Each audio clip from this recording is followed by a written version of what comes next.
Selamat pagi, salam sejahtera, shalom. Tema renungan kita pagi hari ini, tekad baru hidup bersama Tuhan. Pengkhotbah pasal yang ketiga, ayat yang ke-11, demikian firman Tuhan. Ia membuat segala sesuatu indah pada waktunya, bahkan ia memberikan kekekalan dalam hati mereka. Tetapi manusia tidak dapat menyelami pekerjaan yang dilakukan Allah dari awal sampai pada akhir. Setiap saat dan waktu manusia mengalami perubahan. Perubahan umur, perubahan bentuk tubuh, perubahan cara pandang hidup, dan lain sebagainya. Tentu setiap kita menginginkan perubahan yang kita alami menuju pada perubahan hidup yang lebih baik dan bukan malah sebaliknya. Waktu terus berjalan, hari demi hari, bulan demi bulan, dan tahun berganti tahun. Waktu dan masa terus berjalan, dan tidak kita dapat kembali kepada masa lalu. Maka ketika kita masuk tahun yang baru 2026 ini, kita ingin semuanya juga baru.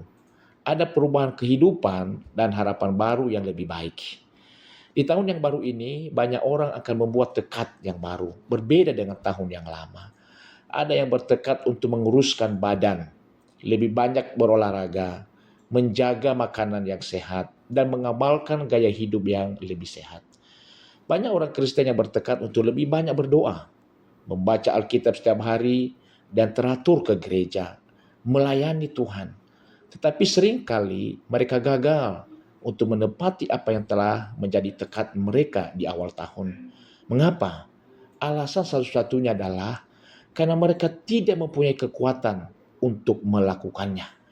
Pada bacaan Alkitab, Pengkhotbah 3 ayat 11, mengingatkan kita bahwa seluruh kehidupan, termasuk aktivitas manusia, adalah bagian dari sebuah siklus yang sudah direncanakan Tuhan. Walaupun manusia merindukan sesuatu yang lebih daripada itu, dia tidak dapat berbuat apa-apa. Dia harus puas mendapat sedikit kebahagiaan yang bisa diperolehnya, sementara dia terlihat dalam siklus kejadian-kejadian yang tak ada hentinya. Semua ada waktunya di bumi ini. Segala sesuatu dalam ini dan dalam kehidupan manusia berada di bawah satu rangkaian rencana Tuhan.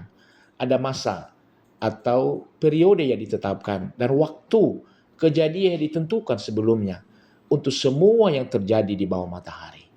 Kejadian-kejadian yang kelihatannya kebetulan, semuanya merupakan bagian dari rencana yang sangat besar. Dan kita tidak akan bisa mengulang waktu yang sudah lewat. Namun kita harus percaya penuh bahwa pada waktu Tuhan, semua itu tentu indah pada waktunya. Tujuan dan maksud utama pengkhotbah pasal yang ketiga ialah menunjukkan pengalaman pribadi.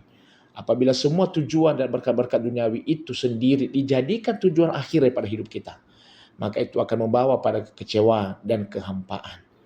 Kebajikan paling mulia dalam hidup ini ialah menghormati dan mematuhi Allah, serta menikmati hidup ini sepanjang orang itu dapat melakukannya.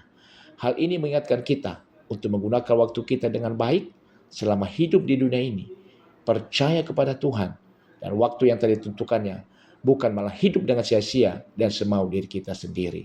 Kiranya di tahun 2026, kita semakin dekat dan mengalami perubahan-perubahan hidup ke arah yang positif dan lebih baik. Tuhan Yesus memberkati kita. Shalom.